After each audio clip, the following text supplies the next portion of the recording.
No, Dad and Mom actually never focused on the bad stuff. So they weren't saying antibiotics are bad, Tylenol's bad, this food's bad. They just almost focused on what was healthy. Does that make sense? Yeah. So it wasn't a they're doing wrong or this is bad, you can never use this. Because then I almost think it would have been so black and white, it would have been detrimental for me. It was the way we do our kids in our household. It's we put healthy foods in, we model the behavior with no sodas, no red dyes in our house. And I feel like they don't question it then because their world is just surrounded by the health stuff.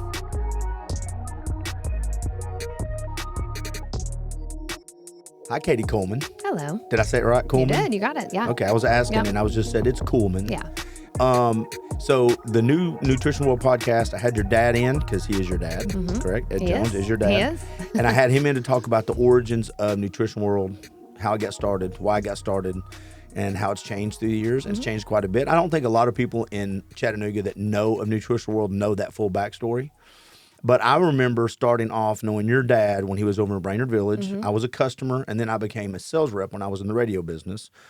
And you were little, running around helping stock shelves and doing things.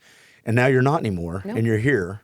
You're a co-owner. And we're going to talk about your journey a little bit. First of all, what was it like growing up in the health world and the holistic health world? We're going to leave your dad out of it because we're not going to talk bad about your dad.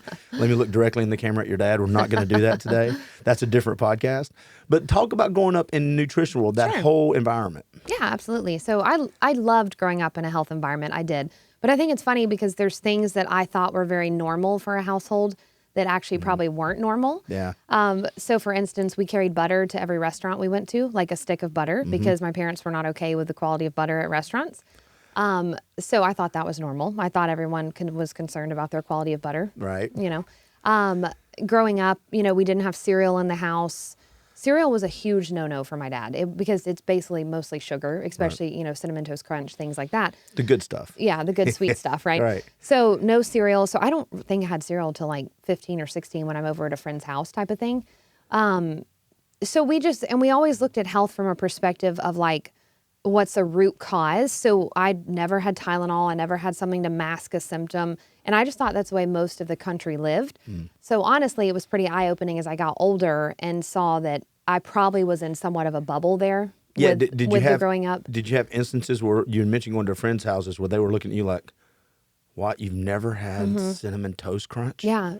No, truly. And you're having to explain to them, like, you're the weird ones, not me. Right. And then I got to college and I'd buy all the Cinnamon Toast Crunch on earth, Well, we're going to talk about that. Yeah. We're going to go through the phase. Yeah. And so it seems like your dad, your family was a little bit ahead of the curve. They were like 20 years ahead of realizing that sugar was bad and the portions were bad and that we were not being told the truth completely by the food industry. Dad definitely was ahead of the curve because, back in the 80s and 90s, we were sold the lie of margarine. We were sold the lie of saturated fats are bad, all of that. He knew all of that was not true. He knew margarine was bad. He knew Parquet. Sorry, I know you eat it. Yes, you just dropped that in there on me. Yes. He knew that was all bad, and he was not going to waver, even though that was very much sold to us that it was healthy for us. Yeah. So, like I said, I don't think I had a Tylenol growing up. One antibiotic my whole life. So just a very unique childhood from a health perspective. So you move in, and because these podcasts are designed just to be a little shorter, we're going to kind of move to the next, phase of your life. That's childhood. You had mentioned going to college, and then kind of were like, oh, maybe red dye 40 tastes good. But so really probably my only rebellious thing with food was the cereal, to be honest. Yeah, the cereal. It was But that pulled through. You kept a lot of the healthy habits? I did, because I noticed how good I felt. So I'd already made the connection of, okay, if I eat this, I feel better, I have more energy. So I didn't deviate that much. And I would say one thing from my childhood, they did always allow gummy worms. That was actually my favorite thing. So gummy worms after dinner, a dessert when I wanted it. So there was definitely it wasn't so strict to where you see the child do the total opposite in their, college years or adult years. So I would say there was a balance. So I did have red dyes when I was growing up, my point, I bring this up with your dad when we host the radio show. I think if you build a world that's so strict, trees bend. That's how they actually can be, the wind won't just snap them because they're so rigid. I think if you build a life that's so rigid, you will snap.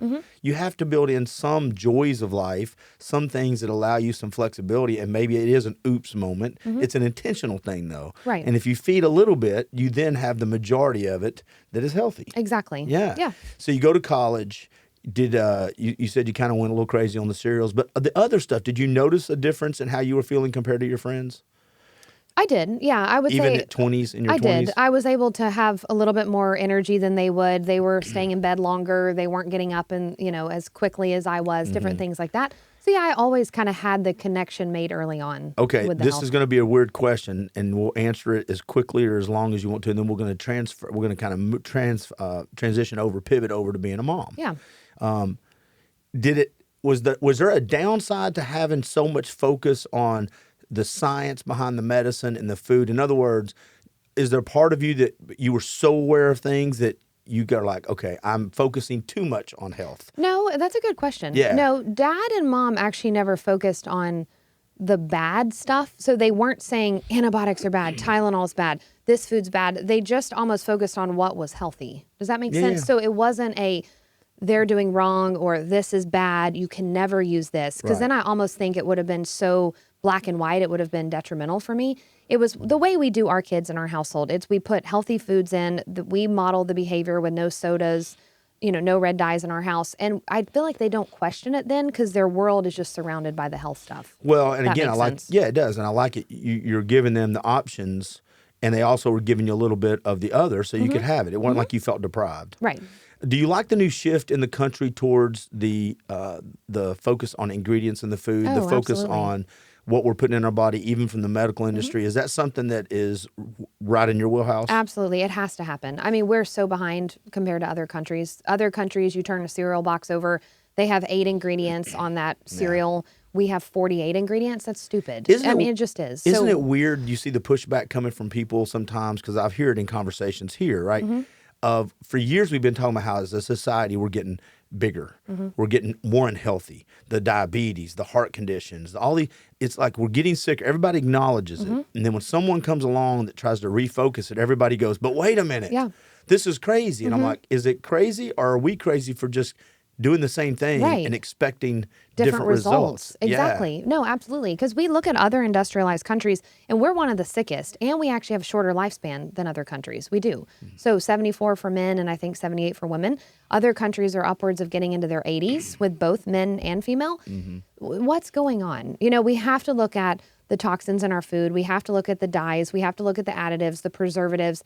We're just hit a toxic sludge all day long, and it becomes how much can that person's body stand, and genetically, stress levels, sleep levels, depending on how much can that person stand, when will they get a symptom of some disease. That's the way it goes. And I didn't know toxicity was a real thing until I started hanging out with you guys more. know. Because I would say, I want to detox, and everybody would look at me like, well, what part of your body, man? And Right. how much? And Well, what specific thing? And I love that topic because growing up, here's something, detoxing was when people would walk in our store and ask about detoxing, we'd say, just drink enough water, eat enough fiber, and make sure your bowels are moving. That's it. We didn't realize how toxic things were. And honestly, 30 years ago, it probably wasn't quite as toxic. Right. Now, it was some, but we did not see these conditions coming in that people are coming in with as toxic as they are now. Yeah. So we would just give those 3 simple remedies. Just eat well, drink water, and make sure your bowels are moving. Now, no, we're having to give people protocols to detox because the toxins have accumulated in their fat cells, in their brain, everywhere. And it's weird because I've heard this testimony from so many people that'll actually stick with it, start and do it. You don't know how bad you feel until you feel good. And then they're like, man, I didn't think I had brain fog till I did this. And apparently I did. Man, I didn't know chronic inflammation. I thought it was because I was just aging. Yep. And everybody's like, nah, you got to try this stuff. And that's my testimony. So we got to college, but after college is when I started getting into chronic fatigue, brain fog, total plumb exhaustion, slurring my words. A few friends were calling me Alzheimer's Cady. It was terrible. It was a rough phase of my life, and it was due to toxicity. So there's a gene, the MTHFR gene, that we can get into another day, but it doesn't allow the body to detoxify very well. There's 40% of the American population has this gene, and it just means the body recirculates toxins in a less efficient manner than someone that doesn't have the gene. So what happens essentially is toxins are recirculating and they're not going out through the colon, through the urine, through sweat glands, things like that. So that person just holds on to those toxins and then gets symptoms. It builds up, right? It builds. It keeps getting more. You're collecting more. We're putting more into our system. It's not getting rid of it as efficient as it should. Yep. And then it spills over So like it's a just bucket. math. Exactly. Yeah, you just keep adding. Yeah. And Yeah. all right. So again, because we try to keep these a little shorter, let's talk about when you became pregnant. Yeah. So you become pregnant, and now you're a mom. You have two, right? I have two. You have two. Yeah. And then a third on the way. okay, I'm making sure we could tell that. I was about to get Yeah. smacked on the. Yeah. Okay, No, well, we the reason can. I bring that up is that I'm assuming, and because I know it's a rhetorical question, that even took your emphasis on health to a different level because now Absolutely. you've got someone that's 100% dependent on your right decisions. Yep. Tell me about that shift. Yeah, totally. So I think, as being a parent, the most important thing you'll ever do is raising your kids. And so you want to show up at a level that's just exceptional beyond where you've ever shown up. You want to show up for your job, for your spouse, but for your kids, it's next level. So for me, the way I looked at health is like, how can I have more energy?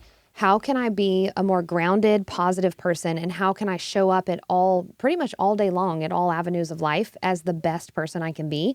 So for me, it's an unwavering decision to keep my health on track, which means I want to stay focused on what I'm eating, not because I'm obsessed with a way that I look or it's a way that I feel, because when you feel better, then the kids feel that. The kids see a more happy mom, the kids see a more energized mom, a more present mom.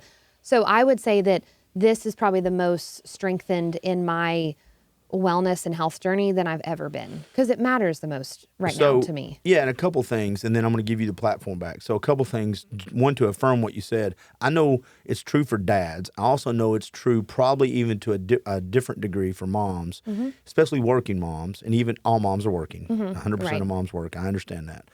But when you're working inside the home and outside the home, and you have children, and you have a husband with expectations, a lot of times the people that mean the most get the leftovers. And to your point, if I can put myself or you can put yourself into a place where when you show up, you're showing up. Exactly. And you still have enough, that's a different thing. Again, we're modeling that kid is going to see that. Exactly. Okay, but that focus now, when I was alluding to it earlier, that transition in your how it looks different. You're looking at food differently when you're pregnant. You're looking at formula different when you're pregnant. The chemicals you're putting on your body. I know we can't address all of that, but let's, instead of just being big picture, I changed my perspective. What did you start doing? How much research did you go? What were the resources you looked into? How did you know that this formula is better than this formula? Right. These diapers are better than those diapers. This breastfeeding, sunscreen, all these things started coming on your radar. Yeah, and it can be overwhelming. I would say for me, it wasn't as overwhelming because I already was living quite non-toxic. For the average human, I could see that it would be overwhelming. Because nobody can make all those changes. No, you can't make all, and you just do the best you can. I don't expect anyone to do perfect, and I always say once you know better, you do better. So once you start figuring out things, you slowly make the changes. But what I would say is I would first focus on what you're putting in your mouth, so the food that's going in. When you're pregnant, the less processed. I always say shop the outer aisles of a grocery store. The outer aisles are all the simple ingredient, real foods. If you think about it, that's the dairy, the yogurt, the beef, the vegetables, the fruits, those simple ingredients. That to me is where you start with your food. And then the next thing you focus on is what's going on in your body. So a resource for what's going on in your body is ewg.org. That's my favorite website. You can look at every household ingredient, your laundry detergent, your perfumes, your shampoo, your makeup, your anything that you're using. Because I always say, this is kind of fascinating, whatever you're using on your body, you're probably using it every day, right? You're putting your deodorant on, you're probably putting your perfume on, you're putting your makeup on. That's every day. You probably don't eat the same foods every day, but you're getting the same toxins out of what you're putting on your body every day. So you've really got to watch what's going on in your body every day. Yeah. So very much. So ewg.org. And then they have an app called Skin Deep, and you can actually scan your items from that app. So you could scan your deodorant, you could scan your shampoo, and it will list every ingredient to see the toxicity level. So that would be a starting place, I would say. I wrote something down. I'm going to marry two topics up.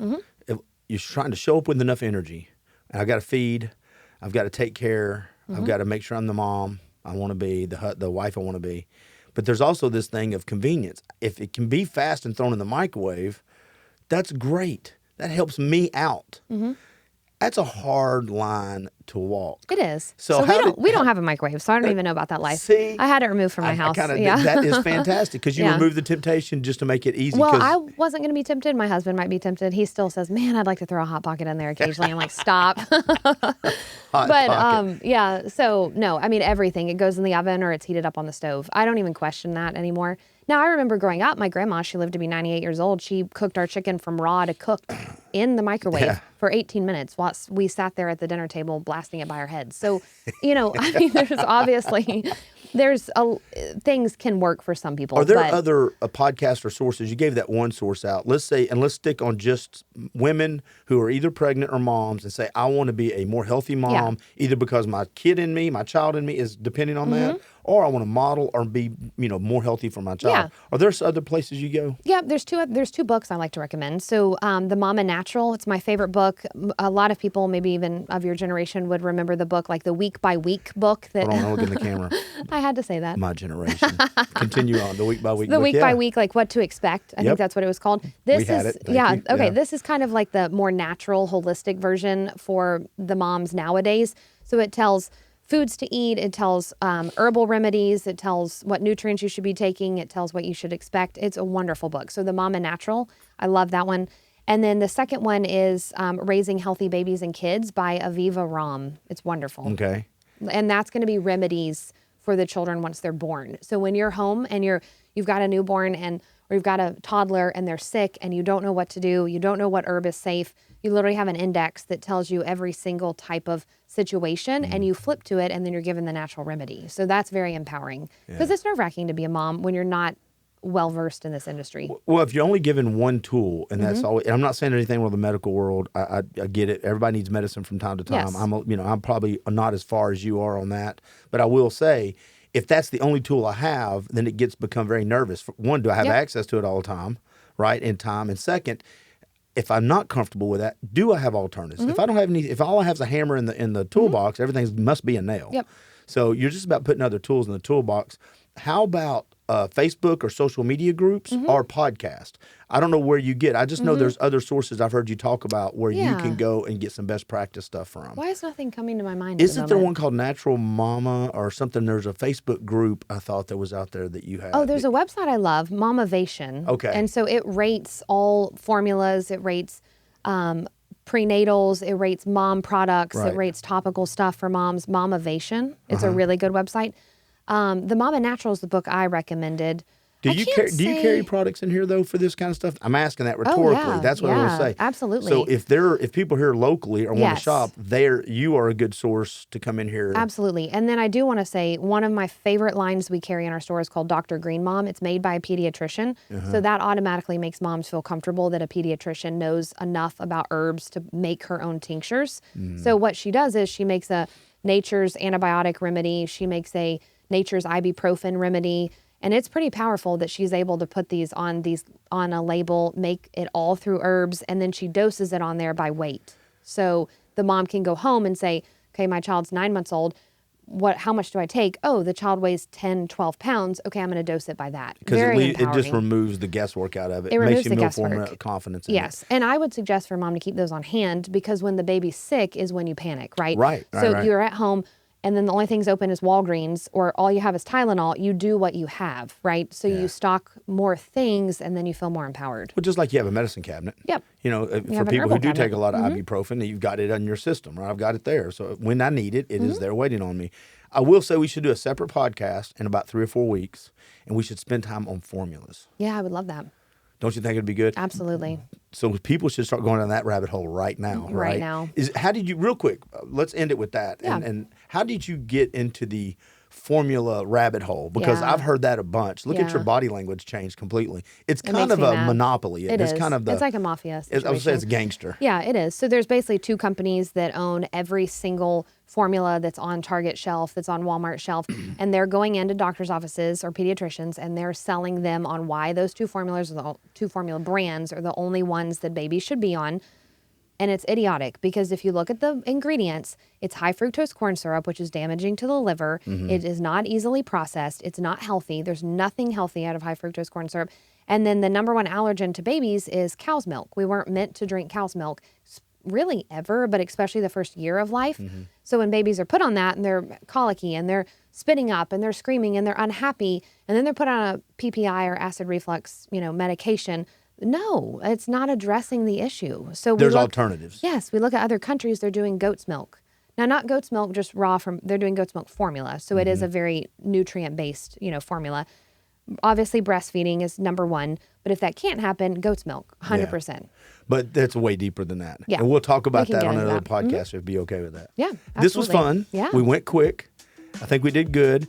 And if there are questions we've left unasked and unanswered, then we'll get you back in maybe 3 or 4 weeks. Yeah, I would love that. Thank you. Thank you, Cady. Thanks. All right, bye, everybody.